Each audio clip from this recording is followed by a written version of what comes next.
Okay, so you've bought your voiceover recording equipment. What's the next thing you want to do? Hi, I'm Jesse Carroll, professional voiceover talent and coach. And in my last video, we talked about the importance of getting your recording equipment first before you get coaching or anything else. Now, what is the next thing that you want to do? The next thing you want to do is probably the most important thing to do. You want to set up your recording space, okay? So you don't just bring your equipment back and then just set it up on your kitchen table and start recording. No, it's going to sound terrible. If you don't set up a good recording space, it doesn't matter if you spent $100,000 in your equipment. You don't have to do that, but you can get by with less than $1,000 in recording equipment. But if you did not set up your recording space properly, none of that expensive gear will sound any good. It'll sound like absolute You'll never book a job, your agent will drop you, and your life will end, your wife will leave you, or your husband will leave you.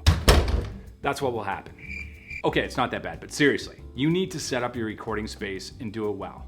Now, how do you set it up properly? What do I mean by that? What you want to do is you want to acoustically treat it. See, here's the thing. Sound is an actual physical thing. So it moves, once you speak, it moves through the air and it bounces off of any hard surface and creates a reflection or an echo. And you can actually hear that in a microphone.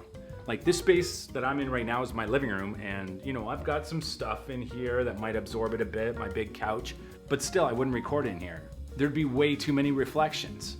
In order to acoustically treat a space properly, what you want to do is you want to get a bunch of this stuff. This is acoustic foam, and you want to take it and you want to put it over every hard surface that you can find. How do you do that without destroying your walls? Most people, I'm sure, when they're getting into voiceover, probably don't own their place. Maybe you do, maybe you're rich, I don't know. The way that I always recommend to do it if you don't want to destroy your walls is you want to take these guys here, and this is command strips, and you want to get Gorilla Glue, and you glue the back of this to 4 corners of your acoustic foam. So once it's on all 4 corners and it's stuck to that foam, it's not going to fall off. It will stick to your wall on its own.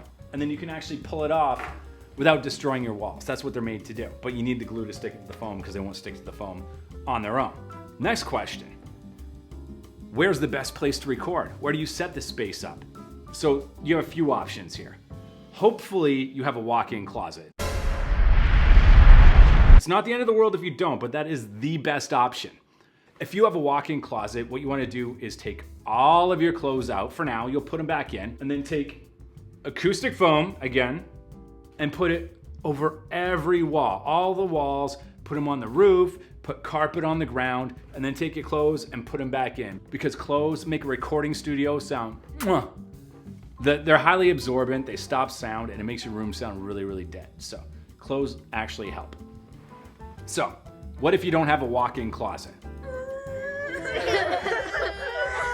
Okay, that's fine. Just pick the biggest closet you have in your house. I've seen people have super tiny closets and turn them into perfectly functioning recording studios. Or if you have an office, if you have a flex room, if you have a second bedroom, or you could potentially even turn your bedroom into a recording studio, but I don't recommend it because it gets pretty pricey because you don't want to try and put these all over like a giant room, or if you've got a pretty decent sized one, it would take a lot of panels and a lot of money. You would want to get, if you're doing a big room, you want to hire an actual professional to come in and put giant panels on the walls, and you have to put clouds on the roof, which is a whole nother subject. But the point is, best way to do it, closet when you're starting out. Just a closet, walk-in closet or small closet, acoustic foam everywhere, and you're good. And then once you've got your recording space set up and you hear no echoes or reflections, you can check them just by doing this. If you hear a reflection, you will hear it. If it sounds dead and you just hear boom and your hands just clap together, you are good. After all that's done, you take your recording equipment and you put it inside and you are good to go. Start recording and making that money. Anyway, if you enjoyed this video, give it a thumbs up and subscribe, and I will be back with more voiceover tips and tricks.